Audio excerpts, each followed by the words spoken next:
महापालिका निवडणुकीचा मार्ग झालाय मोकळा। निवडणूक कार्यक्रम करण्यात येणार लवकरच जाहीर।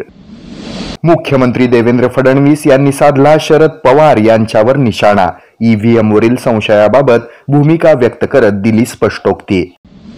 अंत्यविधीसाठी सोलापुरात आल्यानंतर चिमुरडा हरवला होता। मुस्कान पथकाच्या सतर्कतेमुळे 4 तासात पुन्हा सापडला। वाहतूक नियम मोडणाऱ्यांवर सीसीटीव्ही कॅमेऱ्याची करडी नजर। शनिवारी नियम मोडणाऱ्यांना ठोठावण्यात आला लाखो रुपयांचा दंड। अरविंद किणीकर यांच्या सामाजिक बांधिलकीचं घडलं दर्शन। पत्नीच्या स्मरणार्थ प्रार्थना फाउंडेशनला दिली अँब्युलन्स भेट। विरवडे हायस्कूलचे क्रीडा शिक्षक युवराज भोसले यांचा गौरव। जिल्हास्तरीय कृतिशील क्रीडा शिक्षक म्हणून करण्यात आली निवड। डॉक्टर बाबासाहेब आंबेडकर यांच्या महापरिनिर्वाण दिनानिमित्त रक्तदान शिबिराचं करण्यात आलं होतं आयोजन।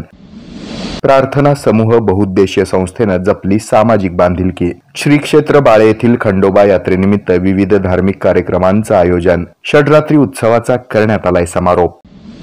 100 रुपयाच्या 5 नोटा जमिनीवर टाकल्या। आमिष दाखवत 7.5 लाख रुपयाचा घातला गंडा। विषबाधा करून श्वानांना मारल्याचा सामाजिक संस्थांचा संशय। अक्कलकोटमध्ये श्वान मृत्यू प्रकरणी शनिवारी प्राणीमित्रांनी काढला कॅन्डल मार्च।